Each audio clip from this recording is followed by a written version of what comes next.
আসসালামু আলাইকুম বন্ধুরা, কেমন আছেন আপনারা? আরিফ এগ্রোর নতুন আরেকটি ভিডিওতে আপনাদের সকলকে স্বাগতম।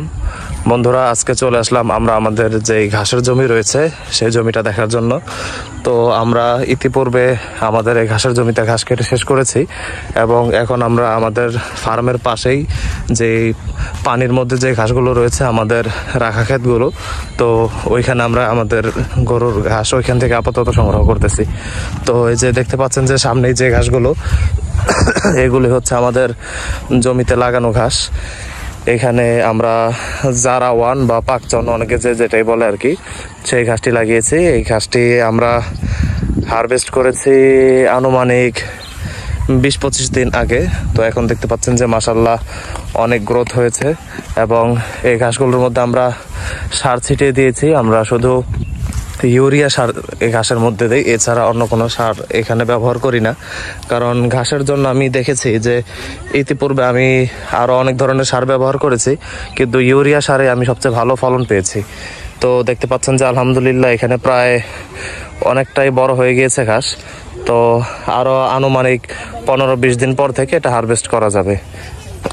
আর পাশাপাশি আরেকটা জিনিস আপনাদেরকে দেখাই, যে এখানে দেখতে পাচ্ছেন যে এটা হচ্ছে গাজরের ক্ষেত। তো এই বছর আমাদের এই যে চকটা রয়েছে এই চক জুড়ে অনেক গাজর রোপণ করা হয়েছিল, কিন্তু দুর্ভাগ্যজনকভাবে এবার গাজরের বাজারটা খুবই ড্যাম। তো যার কারণে যে এখানে ক্ষেতের মধ্যে গাজর পচে পচে নষ্ট হয়ে যাচ্ছে, কিন্তু কৃষকরা কেউ উঠিয়ে এগুলোর ন্যায্য দাম পাচ্ছে না আর কি। তো এই যে আমার ঘাসের ক্ষেত, এর পিছনে রয়েছে অনেক গাজরের ক্ষেত, কিন্তু কৃষকরা এগুলোর ন্যায্য দাম পাচ্ছে না। তো বন্ধুরা দেখতে পাচ্ছেন যে এখানে অনেক সুন্দর ঘাস হয়েছে মাশাআল্লাহ। আর এই ঘাস ক্ষেতের ভিতরেও প্রচুর পরিমাণে দুর্বা ঘাস হয়েছে, যেগুলো আমরা আমাদের ছাগলের জন্য মাঝে মাঝে সংগ্রহ করি। তো এই যে আমাদের এই ক্ষেতের শেষ দিকের অংশ, এটা ওইদিকে হচ্ছে শুরু আর এইদিকে হচ্ছে শেষ। আমরা এই ক্ষেতটাকে প্রথমত 2 ভাগে ভাগ করে কাটি। এই মাঝখান দিয়ে বরাবর প্রথমে ওই সাইডটা আগে আমরা কাটি, তারপরে আমরা এই সাইড দিয়ে এইভাবে আস্তে আস্তে শেষ করি।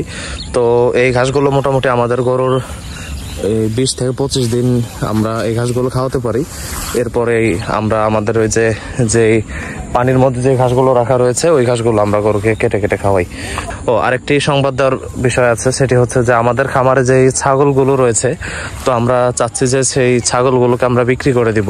কারণ আমরা চিন্তা করলাম যে এই বর্তমান তো মানে মেঘের সিজন, অর্থাৎ ঝড় বৃষ্টি হবে বৈশাখ মাস।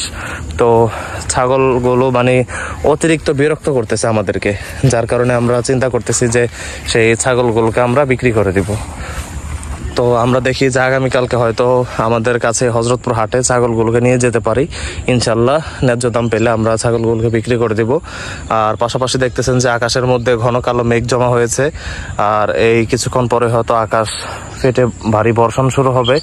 তো সকলেই নিরাপদ স্থানে নিরাপত্তার সাথে থাকবেন, যেহেতু ঝড় বৃষ্টির মাস এটা। আর সকলে আমাদের জন্য দোয়া করবেন, আমাদের আরিফ এগ্রোর জন্য দোয়া করবেন। এই পর্যন্তই, ভালো থাকবেন। আসসালামু আলাইকুম।